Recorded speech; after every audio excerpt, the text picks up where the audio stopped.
Well, welcome everyone to the Iowa Environmental Council's presentation on our recently released report, Coal in Siouxland, which examines the relationships between health impacts and coal pollution in the Siouxland area up by Sioux City in Iowa. Our presenter today will be Cody Smith, who's an important part of our team here as our Director of Climate Initiatives and one of the principal authors of this paper. We also wrote the report in coordination with several other health organizations, which we'll talk about as well. But thank you all for coming in and tuning in. And as I said, we're recording this and streaming it to Facebook. Feel free to share around to your networks, and we'll be posting later today to YouTube, so you'll be able to share it there as well. And with that, I'll hand it over to Cody. I'm going to go ahead and just stop sharing for just a second, just to introduce myself. Thank you, everyone, for joining. My name is Cody Smith, and as Marshall mentioned, I serve as the Director of Climate Initiatives here at the Iowa Environmental Council. I've been with the council for about a year. I'm looking forward to having the conversation today and really appreciate each of you joining us. So what I'm going to do now is I'm going to share my slides again and just kind of dive right in. So as Marshall had mentioned, we wrote Coal in Siouxland, MidAmerican Energy's Legacy of Air Pollution and Health Impacts. We released this back on World Asthma Day on May 7th. And we took a look at the often unseen impacts of coal plant pollution on human health in the Siouxland region. And as Marshall mentioned, it includes Sioux City, but it also includes southeastern South Dakota, as well as northeastern Nebraska. So it's kind of that tri-state area over there. First, I wanted to start by telling you a little bit about the Iowa Environmental Council in the instance that you're not familiar with our group. We are a statewide nonprofit organization and the largest environmental coalition here in the state of Iowa. A couple of our values I wanted to share with you and highlight today is that our strength is our relationships, and our work, as you'll see today, is informed by science, data, and stories. We are a trusted voice and respected for our integrity and resourcefulness across the state on environmental issues. And sometimes we educate, sometimes we lead, and other times we learn from folks who live in communities across the state and follow their lead. We are inclusive and we are nonpartisan. We listen to others across the state, whether they're on either side of the aisle, and we provide factual science and evidence-based information to help Iowa build a just, sustainable, healthy environment for all Iowans. You know, when we think about the future of what Iowa looks like from our perspective, we envision a healthy climate with a robust habitat, diverse uses of our land, so great land stewardship, diversity in agriculture, and protecting clean water, a variety of economic drivers and opportunities for all Iowans across the economic sectors that we have in the state, including equitable access to land, outdoor recreation, and environmental education. We also view a future that has equitable and affordable access to reliable and clean sources of both energy and drinking water. Ultimately, that we believe in a promise of a livable future for both current and future generations of Iowans to come. And we believe it's our role to create opportunities for an engaged public with equitable access to the democratic process as these decisions about our environment are made. So that's a little bit about IEC. I wanted to just share that today to frame up where we approach this work from, because I think it's a really important perspective to have as we talk about today's topic. So a little bit of an overview of what today's agenda will look like. We've mentioned it a couple of times, but we'll give you an overview of our newly released Coal in Siouxland report. We'll review coal plant pollution and what that actually looks like, what it is, where it comes from, and we'll narrow down on the two George Neal coal plants owned and operated by MidAmerican Energy in the Siouxland area, just south of Sioux City near Salix. We also will look at where the pollution from those plants and their smokestacks go, and we are focused on air pollution today, not necessarily water pollution, which is another webinar, another topic, another report that is very worthy of greater investigation. But we want to look at where this plant pollution goes. And ultimately, we want to look at what health impacts and chronic diseases are either caused or exacerbated by this pollution. And then ultimately, highlight the communities and Iowans who are the most vulnerable to this pollution and how they might experience it more acutely and differently. And then we'll talk about what you can do to help move this work forward. So as I mentioned, our report, Coal and Siouxland, MidAmerican Energy's Legacy of Air Pollution and Health Impacts, will be a review of these two coal plants just south of Sioux City. We wrote it, as Marshall mentioned, in partnership with a number of health experts. We call them our report contributors. They reviewed the draft of the report, they contributed to the drafts of the report, they helped us make sure that the information we were presenting that we found was accurate and in full context. I want to say a thank you to the American Lung Association, Physicians for Social Responsibility, the Winnebago Tribe of Nebraska's Winnebago Comprehensive Healthcare System, and retired University of Iowa researcher David Osterberg. As I mentioned, the report includes plant-specific emissions of harmful pollution and who experiences it most acutely and first. Outline the health impacts from these, and some of those conditions that might be caused and or exacerbated include asthma, chronic obstructive pulmonary disease or COPD, coronary heart disease, lung cancer, and ultimately and unfortunately premature deaths. So let's dive in. Start with an overview of the plants themselves. There are the two plants we've been talking about, George Neal North and George Neal South. I realized that the graphics are flipped, so George Neal North is actually pictured on the right, George Neal South is on the left, but ultimately they're two large coal plants that operate just south of Sioux City near Salix. You can see the Missouri River there on the left side bordering Nebraska. Both of them have significant megawatt capacity. George Neal North is 584, George Neal South is 695. And both of these plants started operation in the mid to late 70s, so 75 for Neal North and 79 for Neal South. So you can see they've been a part of the community for decades. So I mentioned the plant-specific individual emissions, and I think that's really important that we look at, each coal plant and think about what harmful pollutants are they emitting that could really cause and or exacerbate some of these health conditions we're talking about. So this data here is from the EPA's eGrid database. And what we did is we looked at for these pollutants that we wanted to single in on for the local health impacts, what was the total amount per year over a reasonable time frame where data was available, and how much of each one. And so if we look at this graphic, you'll see here over a 4-year period, so 2018 and 2021. We chose that because it's 4 consistent years. 2021 is actually the most recent available complete set of data, at least at the time of this report's writing. And if we look at the first column there, the NOx is nitrogen oxides. So those are pollutants that often also come from car exhausts and those types of things. So it's an ingredient to smog and other components of pollution. SO2 is sulfur dioxide, also a contributor to smog and other harmful impacts. Soot is also, and fine particulate matter is created by the presence of sulfur dioxide. CH4 is methane, and nitrous oxide is over here on the right side. I wanted to point out the total tons just over 4 years, 7,345 tons of NOx pollution, 12,437 tons of sulfur dioxide pollution, over 1.5 million pounds of methane pollution just in those 4 years. And we think about nitrous oxide, it's the same thing, 238,000 pounds. And I have this bottom part of the chart. Each of these, and in the report, these are linked to reputable scientific sources, have been proven to cause both cardiological and respiratory impacts and symptoms. We'll talk more about that. So this was George Neal North. Here we have George Neal South. You can see that over that same period, you have equally high totals, 5,760 tons of NOx, 11,244 of sulfur dioxide, over 1.5 million of methane, and then 232,000 of nitrous oxide. Again, each of these cause or exacerbate existing health conditions. And I wanted to also note that this is a short time frame, and these plants again have been in operation since 1975 and 1979.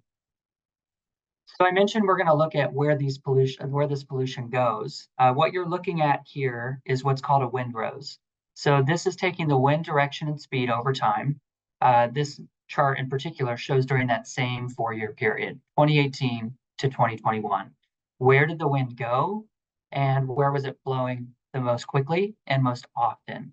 And that really gives us an opportunity to think about, from the coal plant's perspective, where that stack is at and emitting these harmful pollutants. Where do they go? What direction does the wind carry them, with the heaviest particulate matter falling out first and impacting those communities the worst? And where over time has that shifted?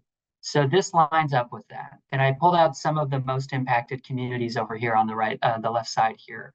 That includes Siouxland, Iowa, the Winnebago Nation, Dakota City, Nebraska, South Sioux City, Nebraska, a lot of small towns in western Iowa, including Albaton, which I actually used to live just near, Whiting, Iowa, Hornick, and Ottawa. These are all communities where they likely don't always realize they're being impacted, but this is where the pollution is headed. And this next slide, I've taken the opportunity to put the windrows over a satellite map so you can see. I'll note that it's not to scale. So this is just a visualization of where the wind speed and direction overlies those towns. So if you look up north, you see Sioux City. It's likely that the wind would carry that pollution. It's only a few miles between the plants, which are featured there with that icon in the middle, up to Sioux City. I just didn't want to cover it up with the colored bars. And then if you look bottom right, we've got Sloan and Albaton, and then Salix on the right side. The bottom left is a Native American reservation that's over there. We've got the Winnebago and the Omaha reservations that are both on that left side in Nebraska. Those are largely the first hit communities in western Iowa in the Siouxland area by this pollution. So it's really important that we think about what that means as we consider environmental justice concerns and how people experience this pollution and their ability to respond to it. So we'll talk more about that here in just a minute. So we've talked about the plants, we've talked about where they are, where they've been in operation, where the pollution goes. How does it impact human health? And I think that's really important. And again, this is air pollution, not including water pollution.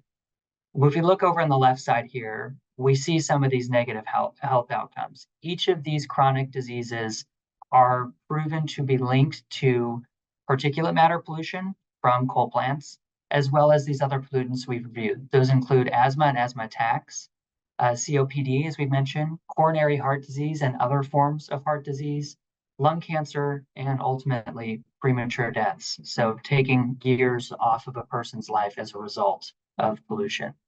I mentioned some disadvantaged community language before, but really we're going to dive in on this further in the latter half of this presentation. So I just wanted to note it here, though. These communities experience pollution differently. They're often low income, they're often more diverse than the state average, and they also have higher risks often of pollution and risks to climate change impacts. And ultimately, these disadvantages lead them to have fewer resources to respond. And we'll talk more about that, as I mentioned. And they also have those higher concentrations of vulnerable populations. And we'll talk more about the native indigenous population in the Sioux City and Siouxland area. I've made this point a couple of times, but I want to just make sure that I'm clear about this. Causation requires more study. It's really difficult for any group to look at a specific point of pollution and say that caused my asthma, that caused my COPD. However, regardless of whether or not causation does play a role in the conditions we've identified in the Siouxland area, there is absolutely no question that this pollution makes those chronic diseases on the left side of this slide more difficult to live with. They exacerbate breathing problems from asthma, COPD, and make it harder to walk, to sit, to cook, clean, do everyday routine activities. And every day that these plants operate brings those suffering with these conditions more harm. And that's a very key point. It's also hard to rule out that these plants don't cause this pollution, because we know scientifically that this type of pollution is linked to these illnesses. So I just wanted to make those points to contextualize what we get into next. So let's review what some of the health impacts specifically by chronic disease in Siouxland are that we found. I'll preface this by saying that we relied on information from the Centers for Disease Control and Prevention, the CDC at the federal level, to access their places database, which includes information about chronic illness and disease by location. So we took all that information, we looked at every single condition that they had in there, and we filtered out the ones that would most likely serve as a proxy for impacts from coal plant health. So those were mentioned before, asthma, COPD, heart disease, these different things that we know are linked, because that's where we have the strongest connection. And any interpretation of data that we would find in an area with the most coal plants in the state, like Woodbury County, Iowa, would be more relevant if we're looking at these types of conditions. It'd be a better indicator of how people are living with this. So let's start with asthma. What we found with asthma was quite shocking. We didn't expect to find this. We just found it in the data. So the CDC data showed that Woodbury County, Iowa has the highest rate of asthma in the entire state of Iowa. Now you see some of them in the southeast part of the state over there that have similar, but not as high rates. And this is per 10,000 people. This rate for Sioux City area and Siouxland area was the highest in the entire state. And if you're not familiar with asthma, I know most of you are, I just want to review that. It's a chronic respiratory condition that can damage the lungs and results in inflammation and narrowing of the airways, at times that can restrict your breathing. Sure, we've all known somebody in our lives with asthma. And I think, one of the ways that we wanted to lift this up is to think about, again, that point. Even if these coal plants are not causing asthma in our children, in our families, in our grandparents, they're making this condition harder to live with. So if you have somebody in your family that lives near the coal plants, and let's say they're in Sloan, Iowa, where we know that pollution goes, they will likely have more bad days than good days when compared with other people who don't have to face that burden of pollution. So this is what we found when we looked at asthma. It's a pretty shocking result. We also looked at the asthma-related emergency department visits. So we looked at the state of Iowa's Department of Public Health data for asthma-related emergency department visits. We put those in charts here. And these rates are per 10,000 people. How many visits per 10,000 people? What we see here, we pull out on the left, Woodbury County surpasses the state average for the number of asthma-related emergency department visits in several age groups. Those age groups are listed just below: 5 to 14-year-olds, so children, very young children, 15 to 34-year-olds, 35 to 64-year-olds. Every instance in that age group, when we look at the amount of emergency department visits related to asthma, these age groups in Woodbury County are higher than the state average. And then when you look at the 15 to 34-year-old age group, which is a wider age group, in Woodbury County versus the state, between 2018 and 2020, the average amount of visits to the emergency department related to asthma in Woodbury County was 37 visits, comparative with the state average that was just 33. It might not seem like a huge difference, but for the people that experience those increased visits, increased trips to the hospital, more medical bills, a scary experience, a traumatic experience even, it's a really big deal. And it's a trade-off that comes from this source of energy, and we wanted to pull that out. So thinking past asthma, asthma is a very common one that's very indicative of air quality and the conditions of air quality in a community. Thinking about other diseases, which again may be caused by other factors but are nonetheless exacerbated, let's look at COPD, chronic obstructive pulmonary disease. COPD rates in Woodbury County were also higher than several other counties with much larger cities. So we think about Polk County here with the city of Des Moines, obviously a much larger city, a much larger county by population, as well as Lynn County, home to Cedar Rapids. Again, much larger city, much larger population, and the rate in Woodbury County is significantly higher. You can see Woodbury County in red, and if you look to Des Moines, the circle is very small. If you look to Cedar Rapids, it's also very small. You see some higher rates around the state. Some of the other causes of COPD can include smoking, of course. They can also include mold in homes. But again, this exacerbation statistic is really important. These people living with these conditions are more vulnerable to to the coal plant pollution. And COPD does cause coughing, breathing problems, shortness of breath, chest tightness, other symptoms that really, as I mentioned earlier, can limit a person's ability to do those routine activities that they need to take care of themselves and to live happy, healthy, and productive lives. Coronary heart disease, again, you look around the state, you see, okay, there's higher rates here and there, but Woodbury County does still display those higher rates than counties with much larger cities. Again, Polk and Lynn and Scott counties where Davenport is.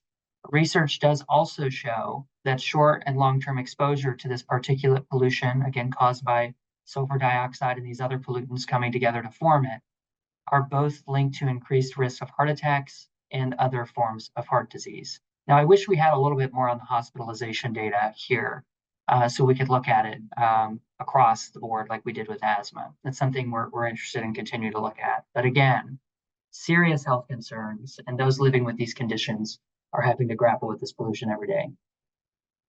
Now let's look at lung cancer. Many of you are familiar that Iowa's rates of cancer are significantly higher than most of the country. In fact, if I'm remembering correctly, and this is not something that was in our study, just something I'm recalling, is that Iowa is one of the only states in the country, if not the only state, where cancer rates are rising instead of falling. So we wanted to be sure to look at lung cancer as we considered the impact of this type of pollution. Iowa's rate of lung cancer is 61.1 per 100,000 people, and that's significantly higher than the national rate of 54.6. So when we dialed into the Siouxland area, we were looking at Nebraska, we were looking at South Dakota, we were looking at Iowa.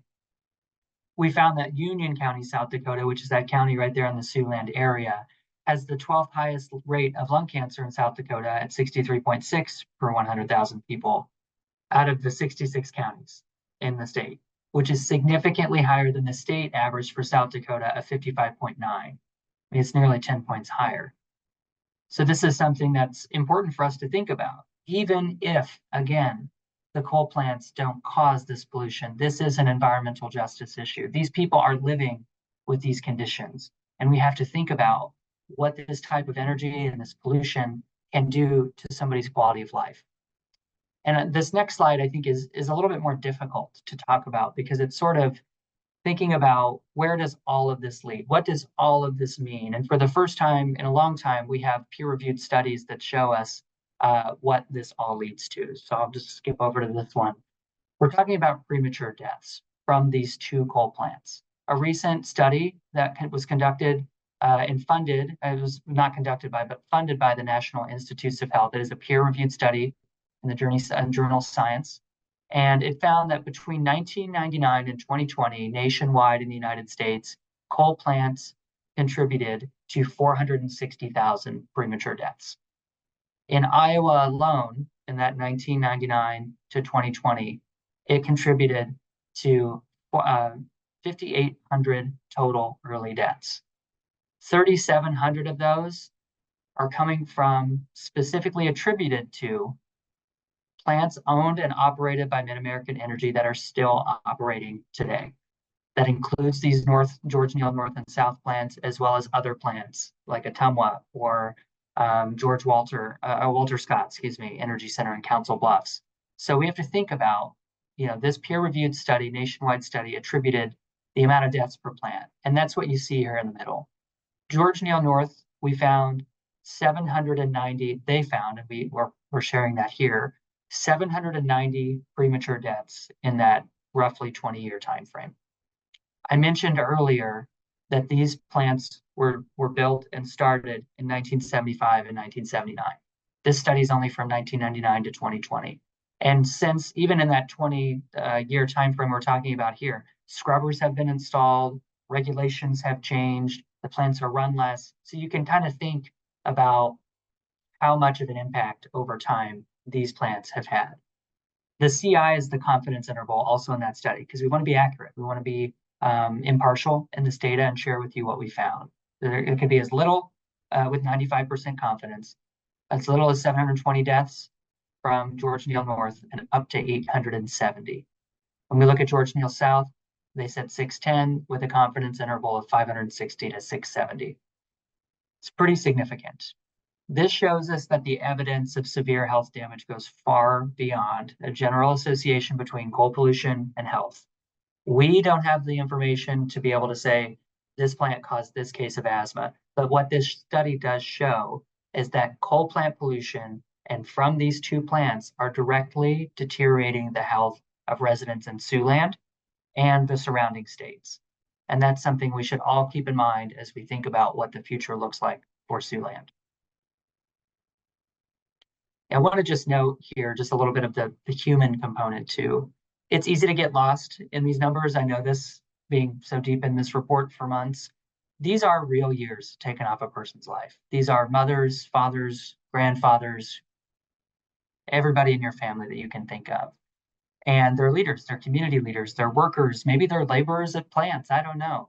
All of these are real lives that these plants in particular have been proven and peer reviewed to confirm taken years off of people's lives. And that's something we shouldn't forget. So I've talked about this a couple of times as we move forward through the rest of the report and what's in there. We think about this is the same pollution from the plants. We've looked at how many pounds or tons of NOx and SOx and methane comes out of these plants. I've said this a few times, but there are communities that are less prepared to respond to these challenges financially, politically, socially, and they're hit first and hardest. And they're not experiencing this in the same way. And this is bringing into this conversation the context and concept of environmental justice.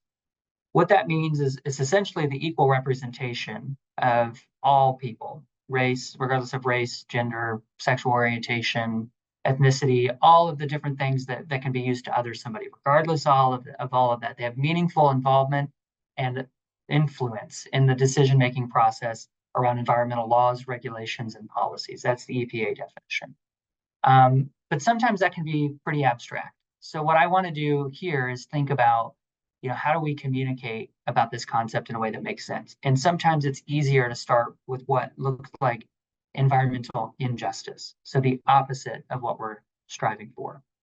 I've said some of these before, but consequences of climate change and pollution, they're not felt evenly, leaving these communities, which are defined by the federal government as disadvantaged. We'll talk more about that in a bit. Some of these communities, which often consist of more low-income folks, historically marginalized groups like Black, Brown, Indigenous, and other Iowans of color, suffer higher pollution rates. They have worse health outcomes. They have fewer economic opportunities, and ultimately leads them to experience a lower quality of life comparative with their other peers. And I don't mean that to be dismissing their experience. I think that those communities are still vibrant. This is an issue I have with the federal government's terms around disadvantage. And I want to point that out here. These communities are still vibrant. They're full of amazing people, amazing culture, and history, but they're also facing these unequal barriers. And it's also worth noting in Iowa, we have a history of putting and placing our polluting economic activities and facilities in these communities, exposing these vulnerable people, coal plants near Indigenous communities, for example, or highways dividing Black communities in Des Moines, or industrial facilities being near Black neighborhoods in Waterloo, but not near white ones. These communities, as I mentioned, have also often been left out of the political process, meaning they have less capacity to influence the decisions that are made. Often they don't have as clear of a voice in government at the local, state, or federal levels. And they have lived with this pollution for generations. And so it's been socially normalized. And this report was an attempt to lift up those experiences and show that in Iowa, environmental injustice is happening. And these coal plants are an example of that. So let's dive in a little bit more on that. This is essentially what I just talked about. This is what I view and what I describe as the cycle of environmental justice. We hit on the low income and fewer economic opportunities for communities. Historically marginalized and diverse, they have more diversity than often the states that they're part of. They face higher rates of air, land, and water pollution. There are more severe health impacts and outcomes for those members of those communities. They often face outsized risk of climate change impacts as well, separate from the pollution question. And they're left with fewer social, economic, or environmental resources to adapt. This is what we describe as the cycle of environmental injustice. And those communities are often referred to as disadvantaged communities or frontline communities or EJ communities. And we're all describing the same thing. And I think that I wanted to show today how this applies in Sioux City, in particular, to really bring this home to all. Less economic opportunity being at the top again. Some areas of Sioux City have up to 64% of their residents living in poverty. These are census tracts in Sioux City, several of them. The population is 68% white, but it also has one of the highest Native American presences in the state of Iowa and surrounding states. They have an outsized risk of pollution by having 2 MidAmerican energy coal plants, and that's the most of any county in the state. They have worse health outcomes. We just reviewed the highest rate of asthma for adults in Iowa. Plus, they have low life expectancy, and I'll talk more about that here in just a bit. They also face outsized risks of other climate change impacts, for example, flooding. These census tracts in Sioux City are among the nation's highest when it comes to risk of flooding over the next 30 years. They also are ultimately left with less social, economic, and political resources to respond. I think we see that in all of Western Iowa, but Sioux City is one example of this. So how does that kind of play out in the research we were doing on health impacts? We found evidence of very disparate health outcomes. So for example, even though Native Americans make up only 1.6% of Nebraska's statewide population, between 2016 and 2020, they made up over 13.5% of COPD cases, new COPD cases in the state, significantly outpacing white, Black, Asian, multiracial, Hispanic. That is something really interesting. Again, doesn't mean that there aren't other causes. Doesn't mean that smoking, mold in homes, other environmental hazards, radon could potentially be a part of that. Doesn't mean they don't have an influence. But these people are living with this disease near the coal plants. And so that's really important for us to think about. And as I note over here on the side, coal plant pollution has already been attributed to causing this worldwide. Doesn't necessarily mean it's the case here, but they are always going to, this pollution is always going to exacerbate the cases and symptoms of the cases of people living with COPD. So this is an example of environmental injustice in the Siouxland area. So as we think about what else is there, economic security and the ability to access preventative health care, the ability to afford a medical bill when you need to go to the ER for an asthma attack. What does that look like? How does this play into this question? Well, economic disadvantages in Siouxland amplify the impact of this pollution too. They make it harder to deal with, harder to live with, and harder to overcome. What we did is we looked at the number of persons in poverty. This is all census data. Persons in poverty, 13%, 11%, 6%. There's 12% of the region's 143,776 residents. That's 17,000 people in that area in those 3 counties living in poverty every single day. Often those communities overlap with the ones that we just saw where the pollution is going. Many of them don't have health insurance, 8%, 13%, 8%. And then if you look at the note there at the bottom, those were census numbers, but when I look at Dakota County, Nebraska's county number, they estimate that their uninsurance rate in that county is 29%. That's remarkable. It's one of the highest in the country, if that's true. They do have a smaller sample size, but that's remarkable nonetheless. Thinking about unemployment rate is also really important. Who has access to social mobility, economic mobility, who can pay for preventative health care, who has insurance provided by a job, who has to buy it through the healthcare marketplace. Those types of things all matter when we think about the decisions we make for environmental policy to protect public health, to provide reliable energy, and to serve the people of Iowa. Those are all considerations for us to think about. I also wanted to note that Sioux City in particular, and the surrounding area, Siouxland is a better term for it, has really outpaced a lot of other communities. That last red highlighted point at the bottom, some areas of Sioux City in particular rank in the 95th, 94th, and 87th percentile nationally for low-income residents. That's federal data from the Climate Economic Justice Screening Tool. So what that means is you put every census tract in the United States, you just lay it all out, and they're all right here on the same factor of low-income residents. Sioux City, parts of Sioux City are 95th, 94th, and 87th. They're in that top 1/3 or even higher of communities that face low income challenges. And that is really remarkable when we're thinking about the community's capacity to respond. That income being low affects everything from schools to roads to bridges to infrastructure, healthcare access. And I think it's something that those of you that live in those communities experience every day. And it's something, I mentioned I lived up there for a while.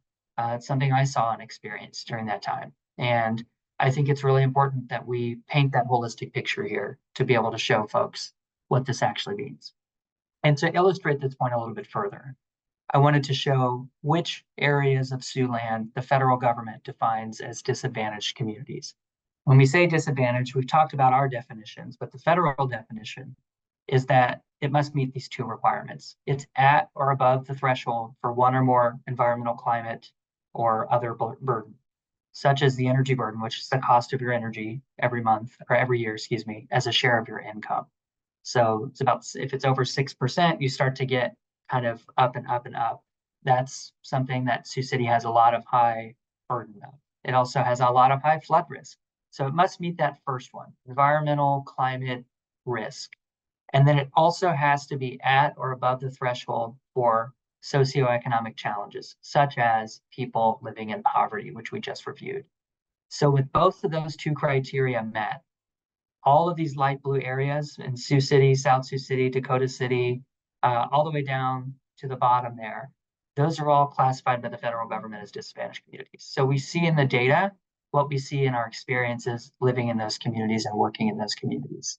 These communities are less able to respond to a lot of challenges, but particularly when it comes to health and coal plant pollution. I pointed out here that the entire areas of Dakota City and South Sioux City are classified as disadvantaged. That's remarkable. These designations really help us indicate the level of vulnerability in these communities regarding environmental justice concerns and overall economic security. And as a final point, to really drive home what these impacts holistically mean as a result of the pollution caused by MidAmerican Energy's George Neal North and George Neal South coal plants. This red star here at the bottom, just on that very lower left side of that, where there's the light blue census tract that ends. I don't know if you can see my mouse or not, but maybe you can over here. And that census tract with the red star, we talked about how they ranked high and low income residents. Where that red star is, that census tract ranks in the 91st percentile nationally for low life expectancy. The federal government can tell through these outcomes and the area there that people in this census tract can expect to have a shorter life due to environmental concerns, access to healthcare, and economic concerns. It's really quite remarkable that it's right there where that pollution we just talked about is most impactful. I don't think that's a coincidence. So all of this is to tell us that these are serious challenges that we face. Siouxland has serious challenges that make it especially vulnerable to this type of pollution. Not to say that the community is not vibrant, that it's not a wonderful place to live, work, and raise a family. What we're saying here is that Siouxland deserves better. And that's where I want to talk about what we can do next. And I know that we're getting a little close to the time here. I want to leave time for questions. So what can you do to help us out? Well, first, I think this is what the ultimate call to action to MidAmerican Energy in the report is. One, stop ignoring these impacts. You know they're happening. We know they're happening. People are living this every day. How many people are being impacted and in a way sacrificed so we can have this energy, which we have other arguments to suggest that we don't necessarily need in the long term. So we can ask MidAmerican Energy, what's the plan? What is your plan to retire these plants? You've already closed 2 of the 4 units that were there. What's our plan for the long term? How can we recognize that these plants have an impact every single day that they operate, not just on the economics of the plant, not just on the climate, but on the health of the residents in Siouxland area? So that's the first thing. We are members of the Cleanup MidAm Coalition. You see all the logos kind of scattered throughout. We have partners across the state of Iowa, including some up in Sioux City, that work with us to ask MidAmerican Energy to clean up their act, to shut down or at least plan for a shutdown of these coal plants. Engage with the community in a transparent, robust planning process that shows workers at the plants, community members that have relied on the plants. These plants are a fixture of the community. We recognize that. We're calling on MidAmerican Energy to come up with a plan for what's next for Siouxland. You can also share the full report that's linked here. Well, it's on our website as well. We also have a one-pager front and back that shows our key findings. So feel free to engage with that, and please feel free to reach out if you have questions about it. I also wanted to flag that IEC is having our annual conference on September 24th of this year. I highlighted this track, Healthy Environment, Healthy Iowa, because my colleagues and I here at IEC and some of those from the organizations you just saw logos of, we'll be talking about these impacts, talking about what we found, how it's experienced, what the lived experience of these folks are. And that's just one of several, opportunities to engage on this topic and what people can do in their own communities to lead on climate, to lead on the environmental preservation that we all share a commitment to, and how we can work together to implement meaningful and impactful policy solutions. So you can register there. I'm happy to talk more about that. You can also donate to IEC, become an individual coalition member. You get some swag, and you provide input on our policy priorities, vote in our board elections, those types of things. We appreciate any one-time gifts. That does help us do this type of work, like this report that you've seen here today, and help us move this work forward. So I just want to make that note that your support will always power the work that we do here at IEC. Lastly, I'll just share our ways to plug in. You can follow us on Facebook, Twitter, LinkedIn, YouTube, and then we also have an email list that's very active. So with that, I just want to say thank you for sitting through what was probably kind of a lengthy lecture, but I do really appreciate your interest and engagement on this topic. I'm always happy to clarify what is in the report, talk about the sources of our data. I just want to finish with this final point, and that is that this report was intended to highlight what is often an untold story about these coal plants. We know that they can cause and/or exacerbate existing chronic disease in the Siouxland area, and we found that information. What we call on MidAmerican to do is act as a responsible corporate neighbor that they claim to be, and engage with the community in a process to figure out what is the plan for these coal plants. We invite you to be a part of this work, and we thank you for your time today. Thanks. Marshall? Thank you, Cody. Yeah, we've got a couple of questions, and I encourage anyone who has questions to enter them in the Q&A. A question that we had was, do you have the time frame that the COPD and asthma maps were made, or when that data was compiled? Yeah, sure. Let me go back and look at that really quickly. So the CDC places data is not over time. It's from a single point in time. And so that data was all from 2022, I believe, but let me double check that source. It was released from CDC on August 25th, 2023. And so it was for that year before that.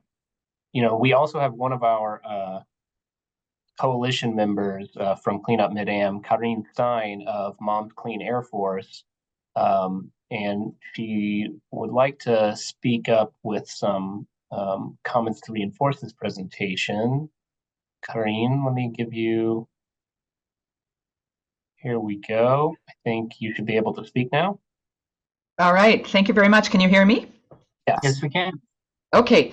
Karine Stein with Moms Clean Air Force and its EcoMadres program. We're 1.5 million members around the country. We work on clean air, environmental justice, and climate safety. And I cannot express enough gratitude for the incredible presentation you just made and this thorough study.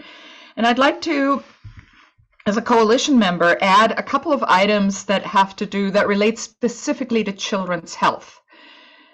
A lot of people think of children as being little adults, a miniature version of adults, and that's not the case. Children are unique. They are in their development, in the speed with which they breathe, in how their lungs develop. So I'd like to make the point that very specifically, any child that is affected the way adults are is affected more so because of the faster breathing rate, because and more susceptible in terms of long-term health effects.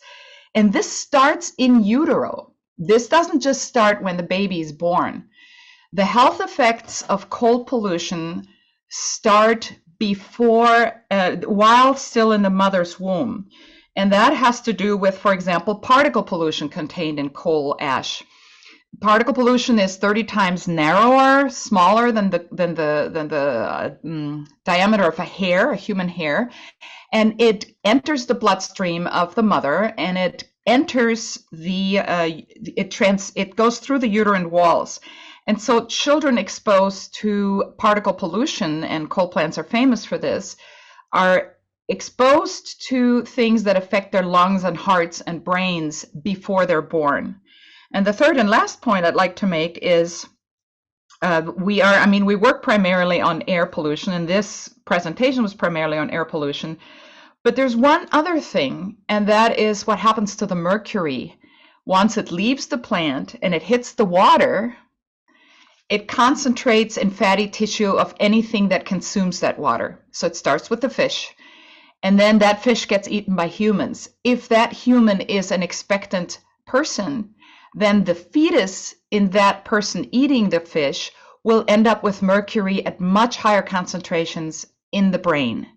So again, the effects are stacked before the child is even born. Oh, and one last point is, you talked about the climate effect. It's kind of a double whammy. So coal plants contribute to the climate in a crisis in a serious way. And then that climate crisis turns around, elevates the temperature, and when you have high, hot temperature with sunlight combining with NOx, with nitrogen oxides, then you get ozone level pollution, and it becomes the self-reinforcing problem. So thank you so much for your most excellent presentation, and I just wanted to point out the elements that pertain particularly to children's health. Oh, thank you, Karin. That context is really helpful. I think, we have to really think about the most vulnerable groups among us, the very young and the very elderly, when we think about the impacts of this type of pollution. There's a question here that I wanted to also address about, is there a plant in southern Iowa contributing to their air? I have a feeling you probably thought about this around the time we were thinking about the asthma maps and COPD maps, that kind of southeast corner of the state. I would say that there is a coal plant that's owned and operated by MidAmerican Energy out there. It's the Ottumwa Generating Station. And Alliant Energy is also a co-owner of that plant. I can't make the same arguments or conclusions, I would say, about whether or not that plant is resulting in those higher rates there, because I haven't done that analysis yet. I haven't looked at the windrows or looking at the amount of pollution from each of those plants. I will say, though, however, that each day any of these plants are operating, it doesn't matter necessarily, and I misspoke earlier when I said it doesn't matter if the plants cause this pollution. I meant to say these conditions. They are causing the pollution every day. The question is, can we directly link it to the causation of the condition that we're speaking about, whether it's asthma, COPD? That's a little harder to do, though research has done so. It's just harder to say in this specific instance. What we know, these plants are polluting every day, and these people are living with these conditions. There's no question that this makes it harder to live with this. So I would make the same point about southern Iowa as well. Kay, thanks for your question. Yeah, I think this might be a good time to talk about, to touch a little bit about air monitoring. One of the things that Iowa Environmental Council is advocating for is a more robust air monitoring regimen throughout the state. Earlier, Cody, you presented the windrows, which kind of shows the direction the wind is spreading the pollution. And one analysis that we're looking into kind of shows that the federally required air monitoring stations in Sioux City aren't actually in the path of the prevailing winds and are not particularly close to the plants either. So a lot of our data is not data that is being analyzed directly by EPA, but is rather being gathered by other sources. And so it makes it harder for advocacy organizations like ourselves to make pushes at the federal level for greater regulations, because they pretty much only accept their own data. And our argument is that their data is woefully insufficient with the data that we've been able to pull up. And so one of the big things that we're really advocating for is that there needs to be more air quality monitoring stations closer to these points of pollution. And that until such time that that's happening, we cannot be satisfied that they're actually doing what needs to be done to protect the health of Iowans. Yeah, and Marshall, I'll just make a broader point too that I think is really important in this conversation. Many of the environmental laws and policies that we have in the United States, the Clean Water Act, the Clean Air Act, Safe Drinking Water Act, they each have kind of what I would refer to as civic enforcement opportunities, where groups like ours, like IEC, can come in and petition or point out or comment on permits and applications, and make these associations when state agencies either have not or will not. And it's really difficult to do that when we don't have access to the same amount of information.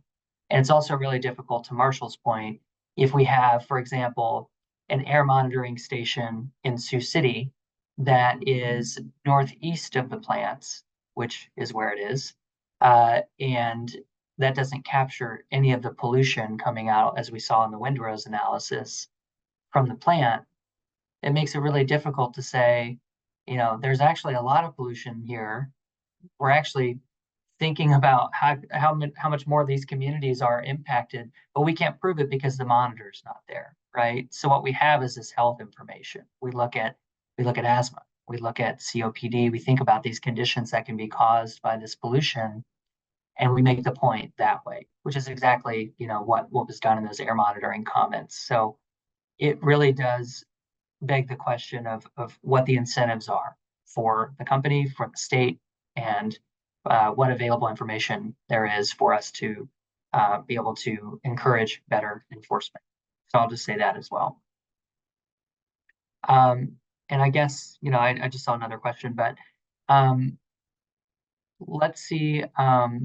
There was one other point I wanted to make too, and this is straying a little bit from the conversation regarding health impacts directly, but it's more about the operation of the plants. One thing that we've seen as Iowa has really led on wind energy, MidAmerican included, all credit where credit's due. However, the way that the plants have been run is that they're shut off and turned on more regularly. Sometimes the same day, next day, a couple days. What we know is that creates more pollution during startup and shutdown. And think about it when you start, let's say, a diesel truck or a semi, you see that kind of plume of smoke. It's a similar concept with coal plants, and they're not designed this way either. So there's two issues here. One, you're getting more intense pollution in shorter windows of time, and they're not picked up on those air monitors. Second, it causes a lot of wear and tear on a plant that was built in the 70s to run all the time. And that puts ratepayers on the hook for more expensive investments over and over and over and over again. So we can have this conversation about statewide utility and energy policy, which we do on our platforms often, but those are just two more things that I think a changing landscape in the energy market for the state of Iowa is increasing this risk in some way. Though the plants might be run less, they're run more irregularly, causing this startup shutdown thing. And interestingly, the way that our state collects that information, there's a loophole. We've looked at that information, and our state's Clean Air Act permit does not require, unless there's a malfunction that lasts a certain amount of time, or some other issue that happens. So that's just a really interesting way to look at this. The laws even themselves were designed for a time when coal plants were always on, and now that's not how those are being operated, and it's a loophole that allows pollution to occur that's not being observed. So I just wanted to make that point. Thanks, Marshall. All right. If there's anyone else who has a question they'd like to have asked here before, otherwise, we are kind of reaching the end of our presentation. I want to highlight again that the full report itself is available on our website, iaenvironment.org. And this recording will be available on YouTube as well. So please share around to interested parties. We really want to spread this information because ultimately we not only are an environmental advocacy organization, but we also advocate for the health and welfare of other Iowans. And so the conclusions of this report is frankly that we are sacrificing our neighbors and the longevity of their lives so that we can turn the lights on. And we know that we are at a point where that really doesn't need to be the reality anymore. And we need our coal plant operators to be talking about how they're going to wind down these coal plants and fully transition to the reliable, clean wind and solar energy that's already proliferating throughout the state and making Iowa really a clean energy leader already. We just want to speed that process up. Yeah, I'll just add before we close out a big thank you to each of you for your time, your interest, and your attention to these issues. If there are any ways that I can be helpful to in deciphering what's in the report, please feel free to reach out. You can find my information on the website. Thanks again. So thank you everyone for tuning in, and we'll hope to see you on our next webinar.